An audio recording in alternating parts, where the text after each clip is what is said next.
No inverno de 1440, um evento sombrio e cruel abalou os alicerces da Escócia medieval, deixando uma marca indelével na história do país, conhecido como o Jantar Negro. Este episódio envolveu uma traição brutal, onde 2 jovens nobres foram assassinados em plena corte, em um banquete que deveria ser um símbolo de reconciliação, ao invés de honra e respeito. O que os irmãos William Douglas e David Douglas receberam foi a morte, de forma brutal e pública. Mas o que motivou essa traição? E o que podemos aprender com essa prática de violência política que marcou um período em que o poder era garantido pela força e pela intimidação?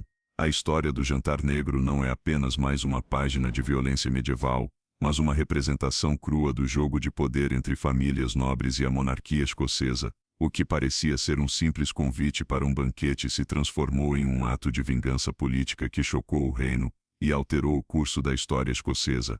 Mas como isso foi possível em uma sociedade onde os valores da nobreza eram, teoricamente, baseados na honra e na justiça? O que levou o rei James II a tomar tal decisão?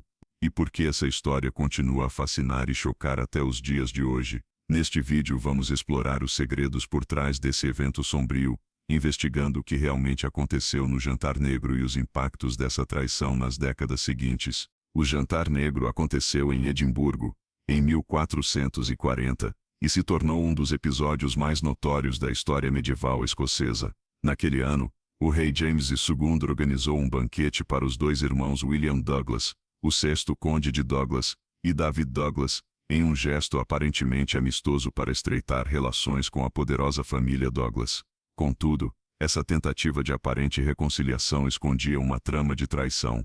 O rei James, cada vez mais inseguro sobre a crescente influência da família Douglas, decidiu dar um fim a essa ameaça de maneira violenta. A família Douglas, com sua força militar e apoio popular, havia conquistado uma posição dominante na Escócia, e o rei James II temia que eles usurpassem seu poder. William e David, 2 dos principais membros dessa família, foram atraídos para o castelo de Edimburgo sob o pretexto de um encontro amistoso, mas ao chegarem foram surpreendidos com a brutalidade de uma morte planejada. O banquete, que deveria ser um símbolo de união política, rapidamente se transformou em uma armadilha mortal. A cena de violência foi ainda mais macabra devido ao simbolismo por trás dos acontecimentos. Os 2 irmãos foram brutalmente assassinados diante dos convidados e suas cabeças, decepadas com frieza, foram colocadas sobre uma bandeja, como uma forma de enviar uma mensagem direta a todos os que ousassem desafiar o poder real. O mais chocante, no entanto, foi a colocação de uma cabeça de touro preto na mesa, um símbolo de força e brutalidade, associando a morte ao poder do rei. Esse gesto de desumanização e violência foi uma maneira explícita de mostrar a todos que o rei James II estava disposto a eliminar qualquer um que representasse uma ameaça ao seu reinado, por mais íntimo que fosse o vínculo de confiança. A traição foi tão explícita e cruel que reverberou por toda a Escócia, espalhando uma sensação de insegurança entre os nobres e mostrando a brutalidade do sistema de poder da época. A família Douglas, que foi despojada de seus líderes mais importantes, entrou em um período de desestruturação e vingança. Esse assassinato não foi apenas um evento isolado, mas parte de um ciclo contínuo de violência política, onde alianças eram forjadas e quebradas com base em interesses pessoais e lutas pelo poder.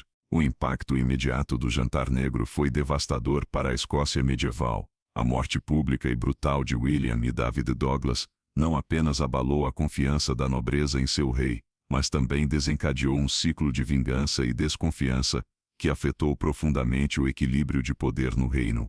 Para muitos, o Jantar Negro foi uma prova de que a violência política era a única linguagem que o rei James II usava para se impor, criando um ambiente onde o medo e a lealdade eram confundidos. A traição também prejudicou a credibilidade da monarquia, que começou a ser vista com mais desconfiança, mesmo por aqueles que antes a apoiavam.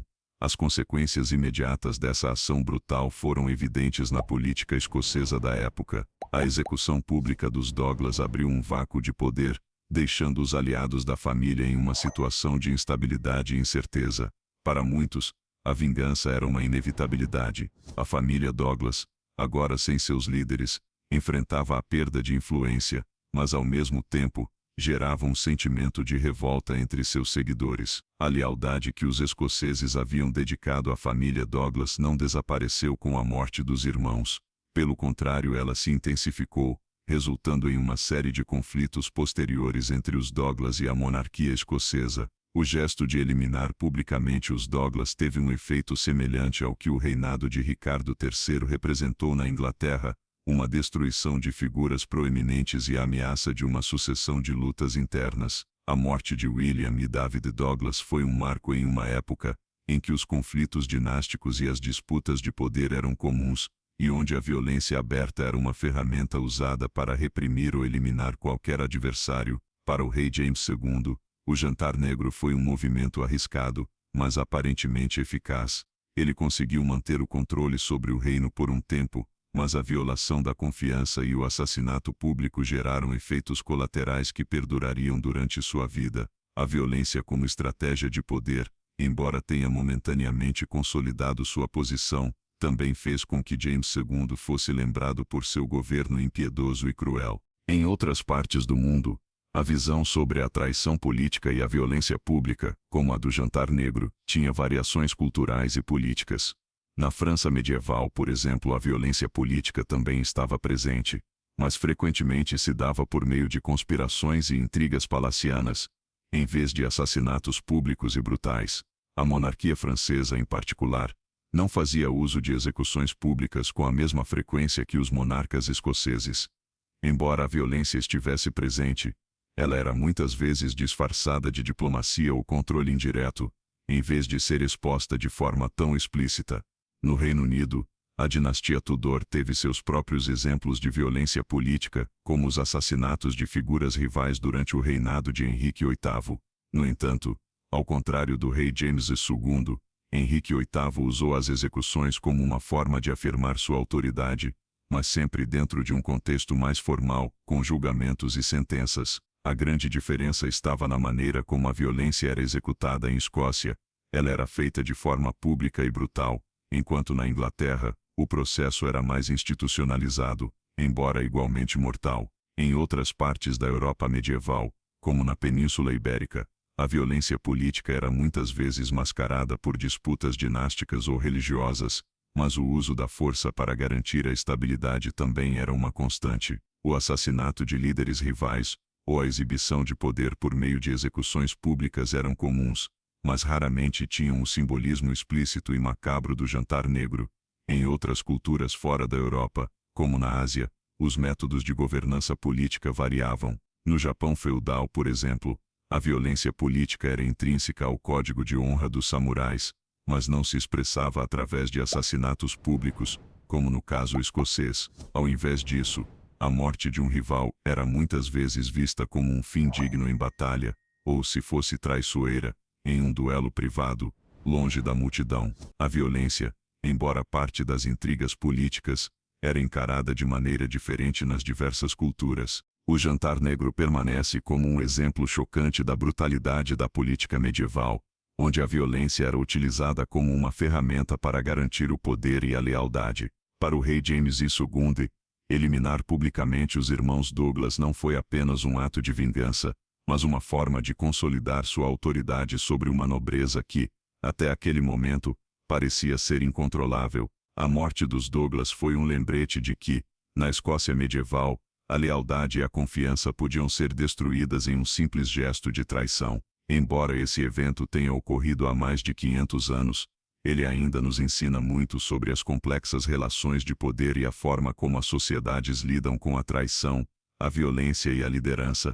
Ao refletirmos sobre o Jantar Negro, devemos lembrar que a política, em muitas épocas da história, não tem espaço para a compaixão ou a diplomacia.